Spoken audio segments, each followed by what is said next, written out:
सबको नमस्कार। लॉकडाउन 17 तारीख को लॉकडाउन में काफ़ी ढील दी गई थी। एक हफ्ता हो गया। आज एक हफ्ते के बाद मैं ये कह सकता हूँ कि स्थिति नियंत्रण में है और कोई भी घबराने वाली बात नहीं है। जब लॉकडाउन में ढील दी गई थी, हमें ये उम्मीद थी कि थोड़े से केसेस में बढ़ोतरी होगी। लॉकडाउन में ढील देने के बाद थोड़ी बढ़ोतरी हुई है, लेकिन चिंता की कोई बात नहीं है। मुझे चिंता तब होगी जब दो बातें अगर होंगी। एक तो ये कि अगर मौत का आंकड़ा बहुत तेज़ी से अगर बढ़ने लगेगा, जैसा मैं बार बार कहता रहा कि हमें कोरोना अभी कोई आज या कल में जाने वाला नहीं है। कोरोना तो रहेगा। अब अगर कोरोना होता रहे और लोग ठीक हो के अपने घर जाते रहें तो चिंता करने का कोई विषय नहीं है। तो एक तो ये कि मौत नहीं होनी चाहिए ज़्यादा। मौत के आंकड़े को हम कोशिश करके सबको बचा सकें, सब मौत के आंकड़े को कम से कम रख सकें। और दूसरा ये कि जो केसेस हो रहे हैं वो इतने गंभीर केस ना हों कि हमारा अस्पतालों का पूरा सिस्टम बैठ जाए, कोलैप्स कर जाए। अगर हमारे अस्पताल इतने मरीज आने लग गए, इतने मरीज आने लग गए कि हमारा अस्पताल बैठ जाएंगे, हमारे मान लीजिए बेड्स नहीं मिलेंगे, वेंटिलेटर नहीं मिलेंगे, ऑक्सीजन नहीं मिलेगी, अगर ऐसी स्थिति हो जाएगी तब चिंता का विषय होगा। कल तक दिल्ली में 13,418 केस थे। टोटल अभी तक पॉजिटिव केस 13,418 आए। इनमें से 6,540 ठीक हो गए और 6,617 अभी बीमार हैं।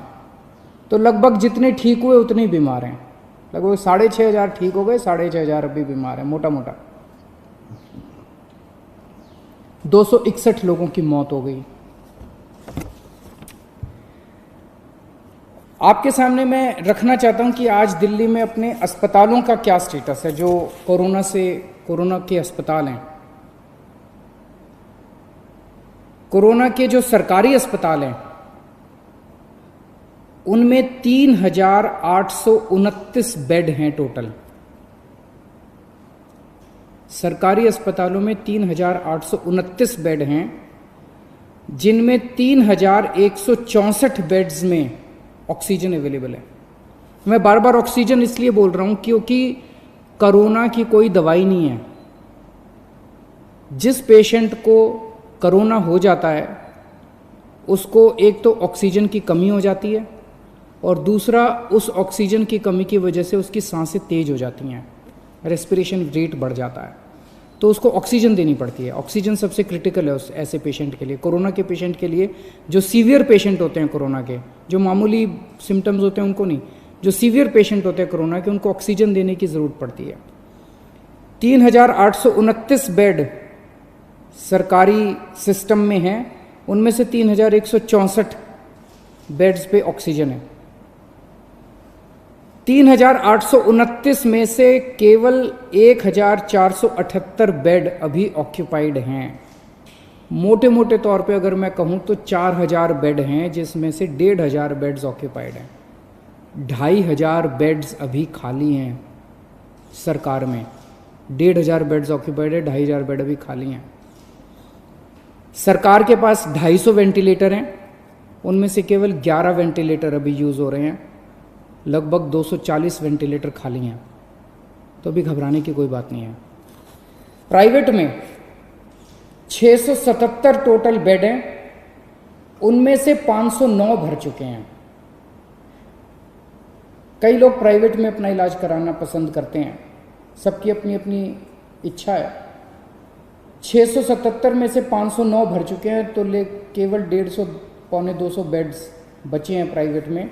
इसीलिए कल सरकार ने ऑर्डर जारी करके दिल्ली के 117 प्राइवेट अस्पतालों में ऑर्डर जारी कर दिए कि 20% उनको अपने बेड कोरोना के लिए रखने पड़ेंगे। तो इससे प्राइवेट सेक्टर के अंदर जो प्राइवेट अस्पताल हैं उनके अंदर लगभग 2000 नए बेड्स आज से अवेलेबल हो गए हैं।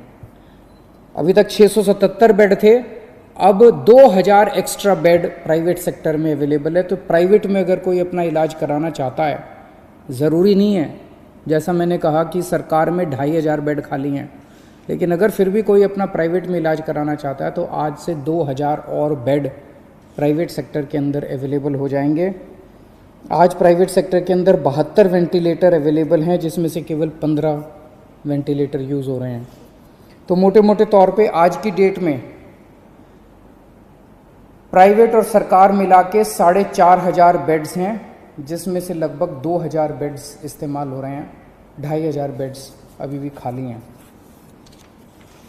आपकी जानकारी के लिए बता दूं कि मोस्टली केस जो कोरोना के अभी आ रहे हैं वो माइल्ड हैं, थोड़ा सा बुखार है, थोड़ी सी खांसी है, या कईयों को तो कुछ भी नहीं है, पता ही नहीं चलता उनको कि कोरोना है। वो तो टेस्ट करा तो पता चला कि कोरोना है, कोई सिम्टम नहीं है।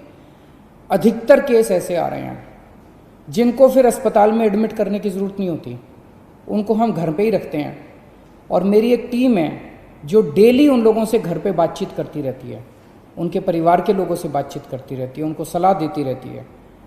ये नज़र रखते रहते हैं हम लोग कि कहीं अगर वो बढ़ गया उनका कोरोना तो उनको फिर अस्पताल में शिफ्ट कर देंगे। जैसे आज दिल्ली के अंदर 3314 लोगों का घर पे इलाज चल रहा है, लगभग 2000 लोगों का अस्पताल में इलाज चल रहा है और 3314 लोगों का घर पे इलाज चल रहा है। जैसे मैंने बताया कि हमने प्राइवेट में कल ऑर्डर कर दिए 117 अस्पतालों के अंदर, अब 20% कैपेसिटी उनकी, 20% बेड कोरोना के लिए होंगे। इसी तरह से अगले 3-4 दिन के अंदर हम जीटीबी हॉस्पिटल को तैयार कर रहे हैं। जीटीबी हॉस्पिटल के 1500 बेड्स, सबको ऑक्सीजन बेड्स बना रहे हैं, और जीटीबी हॉस्पिटल के 1500 और बेड्स हमारे कोरोना के लिए तैयार हो जाएंगे। तो मैंने बताया आपको कि लगभग 4000 बेड आज सरकार में ऑलरेडी कोरोना के हैं, 1500 और हो जाएंगे, तो 5500 बेड सरकार में पूरी तरह से कोरोना के लिए डेडिकेट हो जाएंगे। और कल ही हम लोगों ने ऑर्डर दिया है और लगभग 2000 और बेड्स को ऑक्सीजन बेड्स कन्वर्ट करने के लिए। तो एक तरह से हमारी पूरी तैयारी है कि अगर कोरोना के गंभीर पेशेंट्स में अचानक उछाल आता है तो हम तैयार हैं। आज से 1 हफ्ता पहले जब लॉकडाउन में ढील दी गई थी तब क्या स्थिति थी और आज क्या स्थिति है। 17 तारीख को लॉकडाउन में ढील दी गई थी। उस दिन टोटल पेशेंट दिल्ली में पॉजिटिव 9755 थे, आज 13418 हैं। 1 हफ्ते के अंदर लगभग 3500 पेशेंट्स बढ़ गए। इसी के साथ साथ 1 हफ्ते के अंदर 2500 लोग ठीक होकर घर चले गए। 3500 बढ़ गए और 2500 ठीक हो गए। तो जैसे मैंने बताया कि लोग ठीक भी साथ साथ होते जा रहे हैं, बीमार हो रहे हैं लेकिन ठीक भी साथ साथ होते जा रहे हैं। लेकिन इसकी इंटरेस्टिंग चीज़ है, 3500 पेशेंट्स पिछले 1 हफ्ते में नए पेशेंट्स आए, लेकिन अस्पतालों के अंदर 1750 बेड भरे हुए थे। 1750 पेशेंट 17 तारीख को अस्पतालों में थे, आज 2000 है। 250 बेड केवल भरे हैं। तो केवल 250 नए पेशेंट अस्पतालों के अंदर आए। अस्पतालों में भी ठीक हो रहे हैं और नए आ रहे हैं, ठीक हो रहे हैं और नए आ रहे हैं। केवल 250 नए बेड अस्पतालों के अंदर भरे हैं। अभी 2 दिन पहले मुझे पता चला कि एक प्राइवेट हॉस्पिटल ने, एक मरीज गया प्राइवेट हॉस्पिटल में और उस मरीज को सांस की तकलीफ़ हो रही थी। 2 दिन बाद उसका अस्पताल ने टेस्ट कराया, उसके 1-2 दिन बाद रिज़ल्ट आया और रिज़ल्ट पॉजिटिव आया। और पॉजिटिव रिज़ल्ट आने के बाद अस्पताल ने कहा कि आप तो कोविड पेशेंट है, हम आपका इलाज नहीं करेंगे, अब आप अपना बेड ढूंढ लीजिए। पेशेंट अपना बेड कैसे ढूंढेगा? पेशेंट कहाँ जाएगा? कोई भी अस्पताल इस तरह से किसी भी पेशेंट को बाहर नहीं निकाल सकता। हमने उस अस्पताल को शो कॉज नोटिस जारी किया है, प्राइवेट अस्पताल को, कि आपका लाइसेंस रद्द क्यों ना किया जाए। अगर किसी भी अस्पताल के अंदर कोई भी पेशेंट आता और वो कोविड निकल आता है, उस अस्पताल की जिम्मेदारी है कि वो उसको अपनी एम्बुलेंस में बिठा के किसी या तो प्राइवेट या गवर्नमेंट हॉस्पिटल के अंदर उसको कोविड बेड दिलवाएगा। आप किसी भी पेशेंट को इस तरह से अपने हाल के ऊपर नहीं छोड़ सकते। एक जो मेरे सामने पता चला कि जो लोगों को तकलीफ़ कई बार आती है, जैसे मैंने अभी बताया, हमारे पास सरकार में अभी 2500 बेड खाली पड़े हैं और अब 2000 प्राइवेट सेक्टर में भी बेड खाली होंगे। 4500 बेड खाली हैं, लेकिन लोगों को पता नहीं चलता किस अस्पताल में बेड खाली हैं, लोगों को पता नहीं चलता कहाँ जाएं।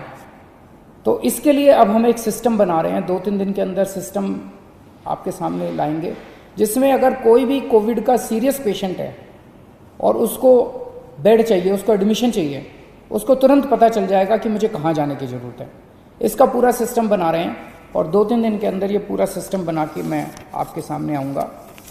फ़िलहाल जैसे मैंने बताया कि दिल्ली के अंदर स्थिति नियंत्रण में है, केसेस थोड़े बढ़ रहे हैं, मैं मानता हूँ केसेस थोड़े बढ़ रहे हैं, लेकिन जितने केसेस बढ़ रहे हैं मोस्टली माइल्ड सिम्टम वाले हैं, एसिम्टोमेटिक हैं, उनका घर में ही इलाज चल रहा है, उनकी भी हम देखभाल कर रहे हैं और जो पेशेंट्स हॉस्पिटल में आ रहे हैं उनका भी हम पूरा ख्याल रख रहे हैं। बहुत बहुत शुक्रिया।